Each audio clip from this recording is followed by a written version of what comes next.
Hey everyone, happy Thursday and welcome to another episode of Day in the Life of Vintage Classic Specialist.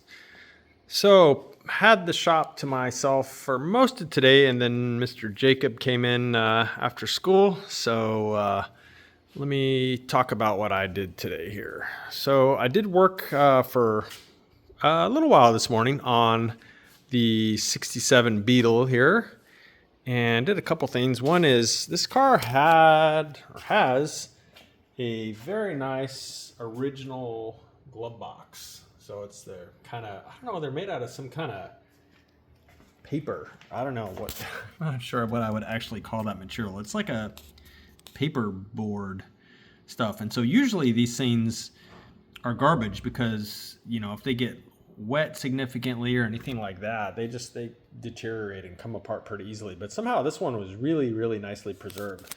It did have some overspray on it. This car had been painted at some point during its life, and so took my time and cleaned it up and got pretty much all the overspray off of it on the outside.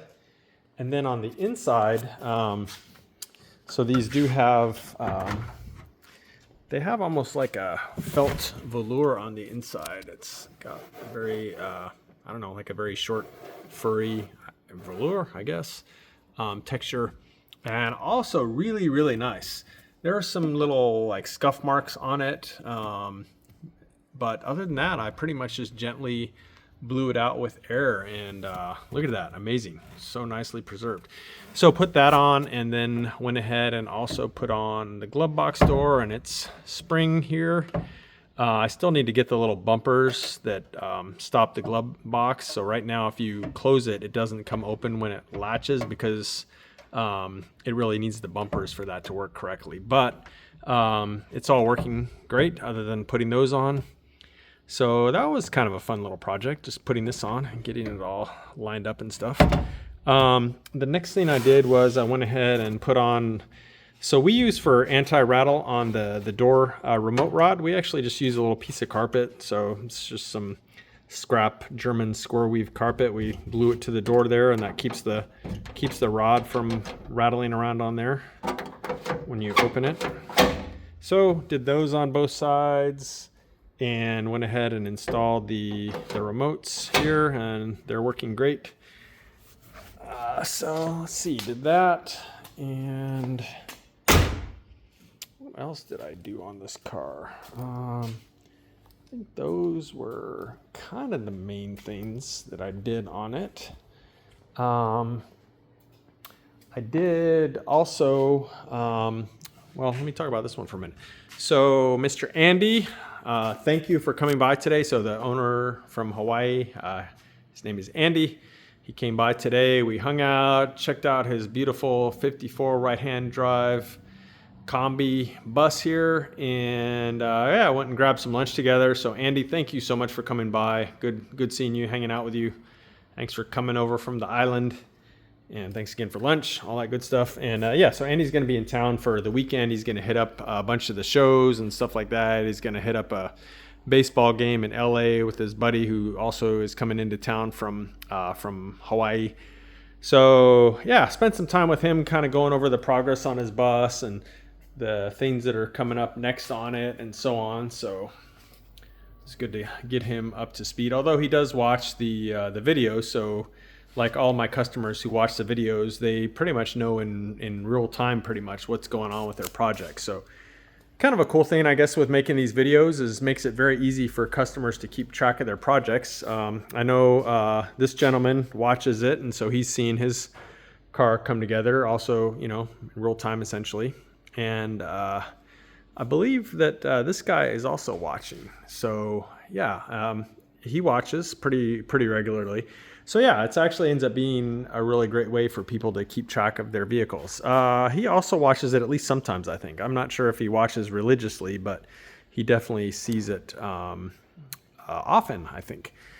So let's talk about his bus next. So I did get the throttle position sensor back and put it in, and AJ tested the sensor out, and the sensor itself was working great, very smooth, etc.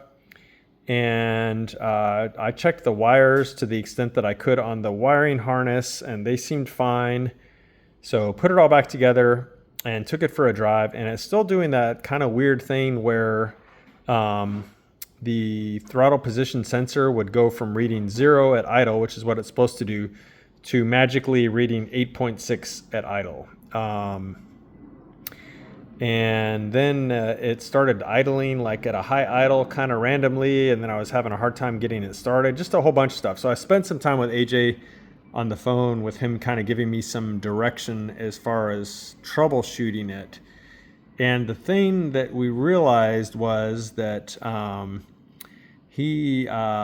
guess he neglected to tell me, and I didn't know that because I'm kind of new, I guess, to installing fuel injection systems, is that the coil and the spark plug wires that you use on a fuel injected motor are not necessarily the same that you would use on a carbureted motor. And the reason for that is the resistance of the coil and the resistance of the ignition wires themselves can have pretty drastic effects on the, I guess, like electromagnetic flux. So basically the electrical noise going on in the engine compartment. And so he told me what range of resistance the coil and the ignition wires should be in for them to be compatible.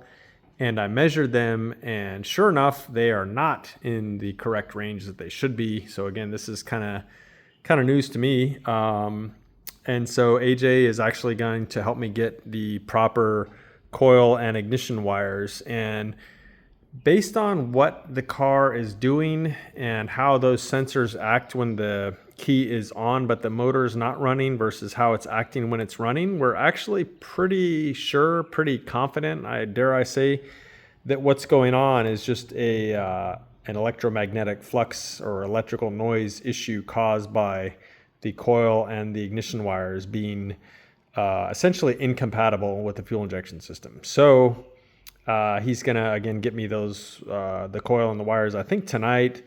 It's already 25 to 7, so I'm probably not going to install them tonight, but I'll probably pick those up from him later.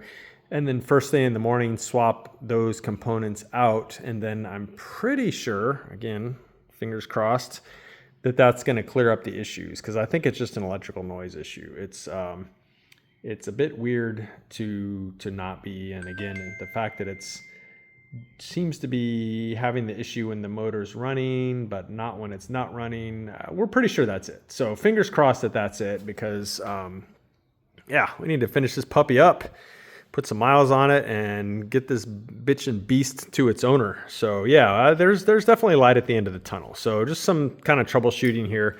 Not too concerned about it. We will definitely solve it, and I think that this is going to be the solution. So there you go with that.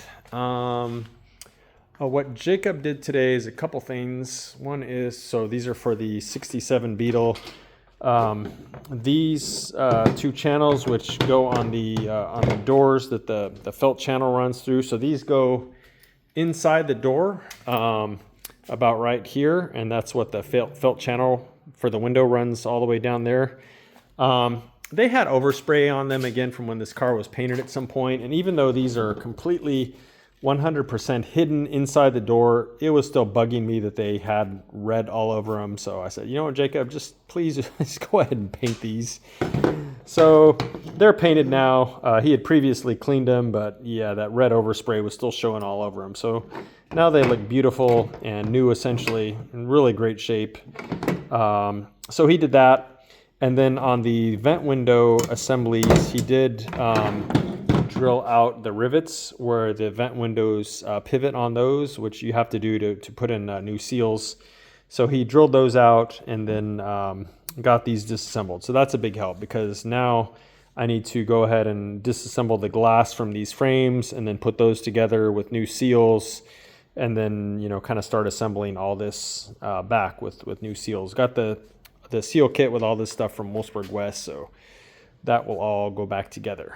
So yeah, that's what Jacob did. Big help getting those things apart, because now I can kind of hit the ground running as far as taking the glass out of these and getting them back together. I don't remember if I mentioned yesterday or not, but the owner of the bitchin' V-Dub Halen cowlick bug, 80s cowlick bug, is generous enough to let me take this car tomorrow late afternoon to the DKK, Der Kleiner Kempwagens cruise-in tomorrow, which is in Anaheim or Fullerton, I think.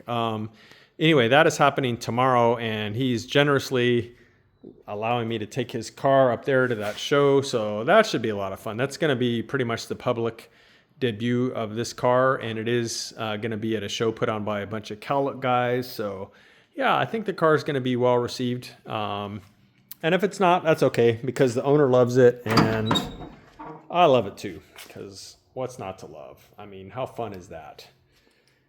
And then this license plate is just like the cherry on top.